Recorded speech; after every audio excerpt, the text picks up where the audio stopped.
Hey guys, this is Stacia Economy Mom and welcome back to my channel. If this is your first time viewing, I want to say welcome. And if you have not subscribed, please go ahead and click that subscribe button. All right, so I am here to do a review of Married at First Sight, and it's season 10, and this is episode 11. I skipped last week. I had a lot going on, didn't have time to record, but I'm here now. All right, so let's start with Taylor and Brandon. So Taylor and Brandon are basically over. At this point, there's no going back for them. I don't see how they can. There's too much damage done. They met with Dr. Pepper last week, and he was basically like, she can't apologize. She said that if she apologizes, it would be a lie because she does not see anything that she needs to apologize for. So she basically does not see a problem with her video. And Brandon was like, I can't be with someone who cannot apologize for their wrongdoings. So that was that. Then this week, the experts sent them a basket. Now all the couples got baskets of their wedding videos and photos. And of course, they're not together, so they sent them separate items. They both had a separate basket. And you can tell by watching the video and watching those pictures, and they did make a beautiful couple. They had a beautiful wedding. And you can tell that did something to them. You know, I'm sure it brought up some emotions, and they both seemed like they were willing to extend like an olive branch. Taylor reached out to Brandon, and they met up at a nail salon, and they were getting their nails done, and she gave him a card. So it's their 1 month anniversary. I should preface with that. It's the 1 month anniversary for all the couples, and that's when they give them the basket. So she gave him a card as like an anniversary thing, and it was an apology card. So she gave him a card to apologize for the stuff that she's done, but she cannot say the words. Why is it so hard to say I'm sorry for something that you've done wrong? He did his deed when they were on their honeymoon. He acted a fool and he apologized. He apologized to her. He apologized to the experts, to her family. He was on an apology tour. Now, why is it so difficult for Taylor to just say I'm sorry? And her, for some reason, I'm not sure if you agree with me or not, it seemed as if Taylor invited Brandon to speak to him so she can be on camera. It did not seem like she had any intentions really of mending anything, because she gave him the card, and then immediately after she gave him the card, she started talking about all these negative stuff. And she's like, why can't we just like move forward? The same reason you could not move forward when he acted crazy. You couldn't let it go. But at least he apologized. You giving him a card? I'm sorry, that was weak. If you hurt someone with your words, then you need to apologize with your words. Did you give him a card when you hurt him? Did you put a card up on social media? It means nothing. You even said if you apologize, it means nothing. It means nothing. And frankly, I agree with Brandon. I completely, wholeheartedly agree with him. She's childish and he needs to move on. They need to just let it go and move on. Brandon said that I am done. I just want to move on with my life.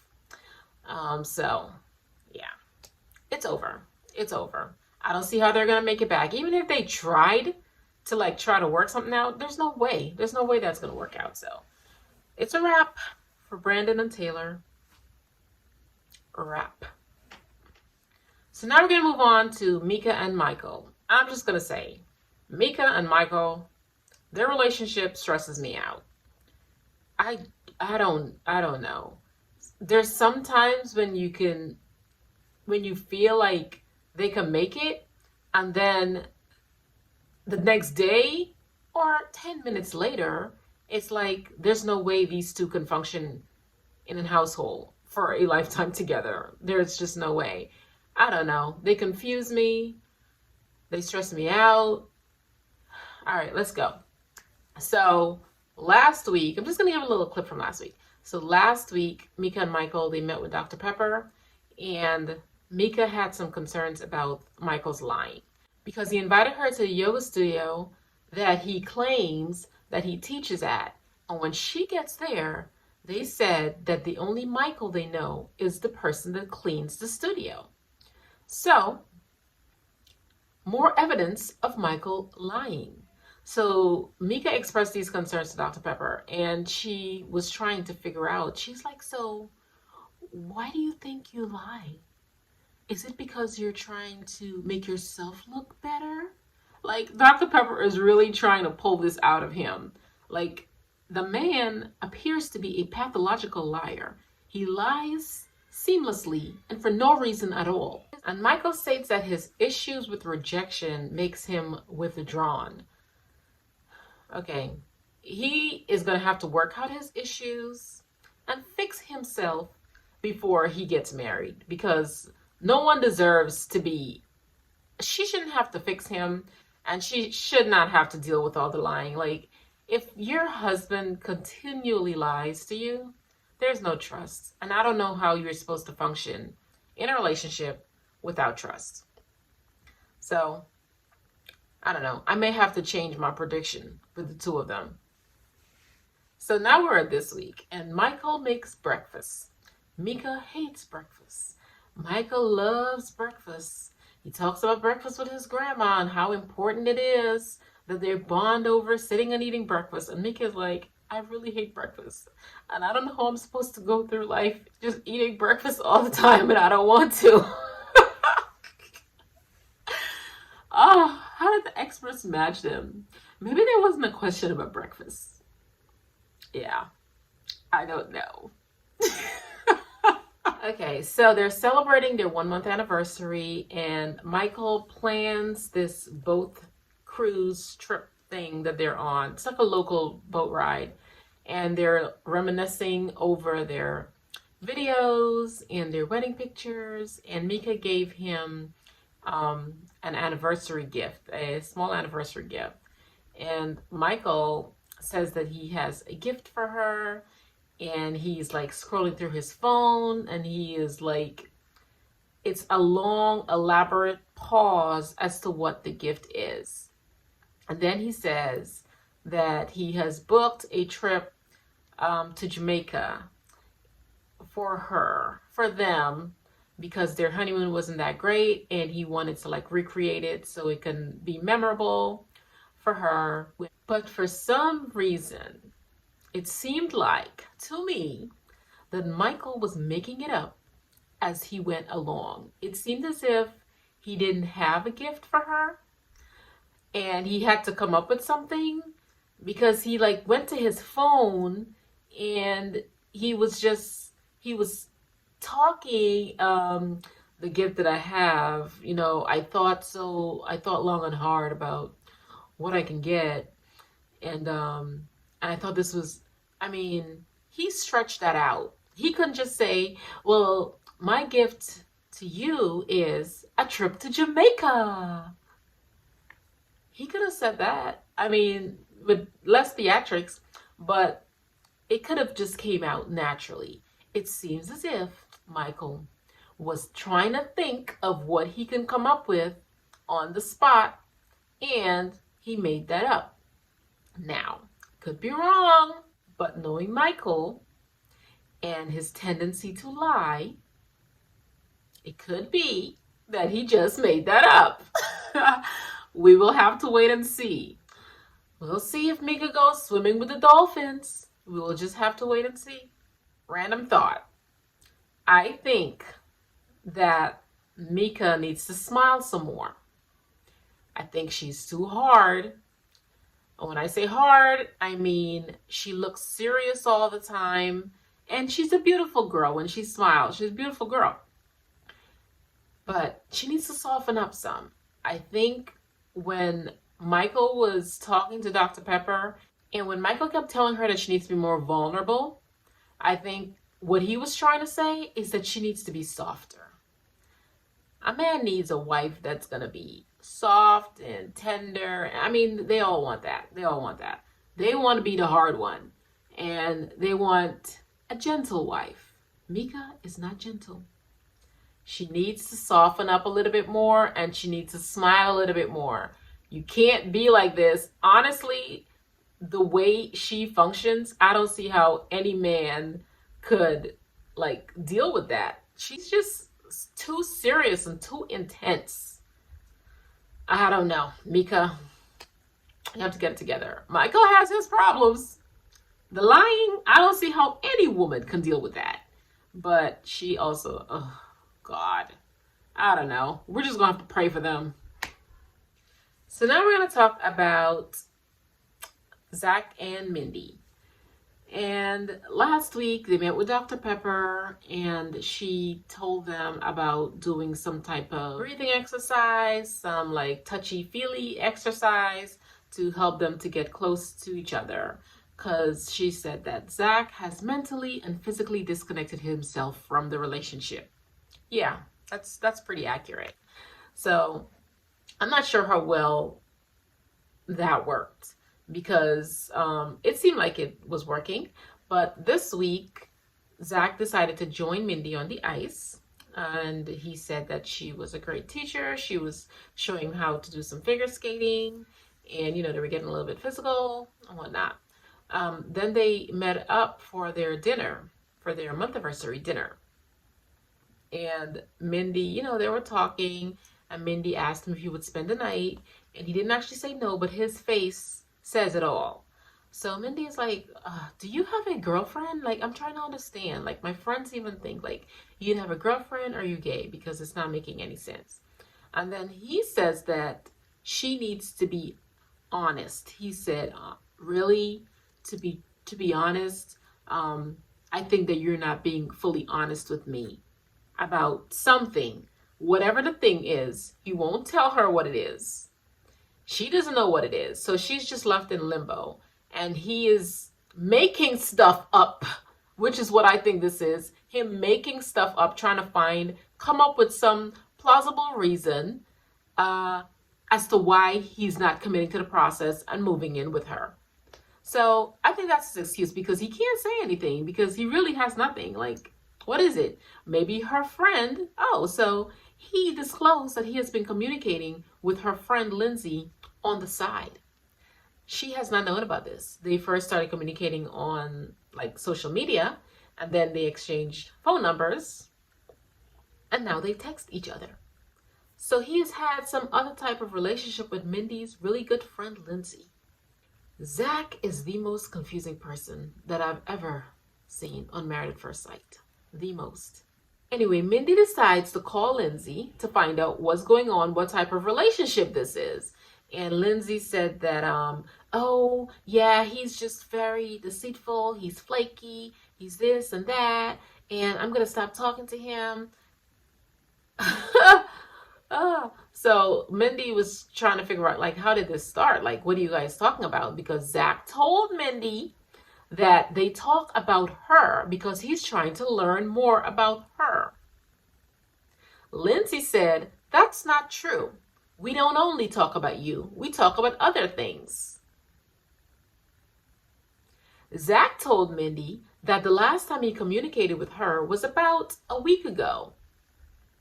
Lindsay told Mindy that the last time they communicated was this morning. Lindsay also told Mindy that she has text messages from him. So Mindy asked her to send the text messages. And Lindsay said that, oh, I've deleted them. I've deleted him, that contact, out of my phone. I told him that I won't communicate with him anymore until they stop filming. Now, what does that say? Zach does this thing where when he meets a female, I haven't seen him done it with a man, but he does this little wink thing, you know, and it can come across as flirting. Now, I don't know if Lindsay pursued him first or if he pursued her on social media, but those two have something going on. They have some type of relationship going on. Maybe he likes Lindsay more. They have a relationship going on, and that is why he refuses to move in. And Lindsay most likely told Zach that we can't continue to do this until you're done with filming and the relationship is completely severed. I bet you that's what's going on. They're both lying. Lindsay is not a friend. Mindy, she is not a friend to you, honey. You need to let her go. And Zach, he needs to go. And let them have each other. No friend does that to another. They're both lying and they're both wrong. All right, now we're going to talk about Derek and Katie. They had a bit of a disagreement because Katie didn't want to give up her home, and Derek sees that as a sign that she's not in it for the long run. Frankly, until you guys make a decision that you're going to stay married, that you're going to stay together, she really does not need to give up her home. So Derek, you're going to need to just chill. Yeah, when you commit to her fully after that 8 weeks, then she can do that. You can't really expect her to just give up her life not knowing what you're going to do, because as we have seen in the past, these spouses have given mixed signals to each other. One thinks that they're going to stay married and then they don't. So we have seen that time and time again. So you're going to need to just chill and let the woman make the decisions that's best for her life. So they had a little talk and they forgave each other for what they said. They both said things that hurt each other, so they apologize for that. I do like the way they work through their issues and they move on from it. So that's good. They're not without problems, but they communicate and they can get past it and work through it. So I do like that. So they celebrated their month anniversary, and his gift to her was like this family album with some baby pictures. He contacted her family and he got pictures and he created his album, and she was just like crying. He's a really sweet guy. You can tell that he really tries his best to show her that she is loved. Even though he can't say it, or he might not feel it right now, he can still express that so that she feels loved. Yeah, so you can tell he's trying. So Austin and Jessica, they had a great dinner. Austin, he created a beautiful romantic atmosphere in their apartment. That guy. It was great. And they had their dinner and they watched their wedding video, and Jessica was just like melting. And she said that the only thing that would make this night even better was if he said, "I love you," because she is so ready to say it. You can just see the love flowing off of Jessica. Girl, just go ahead and say it. It doesn't matter. It really doesn't matter who says it first. Go ahead and say it. And when he is ready, he will say it in his time, and you will know that he means it. Tell the man you love him if you love him. That's my advice to you. Well, next week is the recommitment week, and I just can't wait to see what Zach and Mindy does and what Mika and Michael does. Now, we already know that Brandon and Taylor are done. If they decide to stay together, something is completely wrong with the show. Yeah. Mindy, I hope you take yourself out of the misery that you are living in and dump Zach. Yeah. As for Mika and Michael, I have no opinion. I'll just have to wait and see what these two decide to do. I'll just have to wait. I don't know if Michael can stop lying. I think he has been doing this for a long time. He's been lying for years, and I think that's why Michael is single. Mika, I think you can change your attitude. I honestly think people with bad attitudes could change. People that are pathological liars, I'm not sure about that. So we'll have to see. Honestly, anybody can change. If you try your hardest, you can change. So if he tries not to lie, I think it is possible. I'm not sure if Mika wants to sit around and wait for him to change his lying ways. So, yeah. we'll have to wait and see. I can't wait for next week. And I can guarantee you I will be here in front of the camera because this is going to be some good stuff. All right, guys, I want to hear from you. Please leave some comments below. And if you enjoyed this review, give me that thumbs up. And I will see you in the next video. Bye-bye.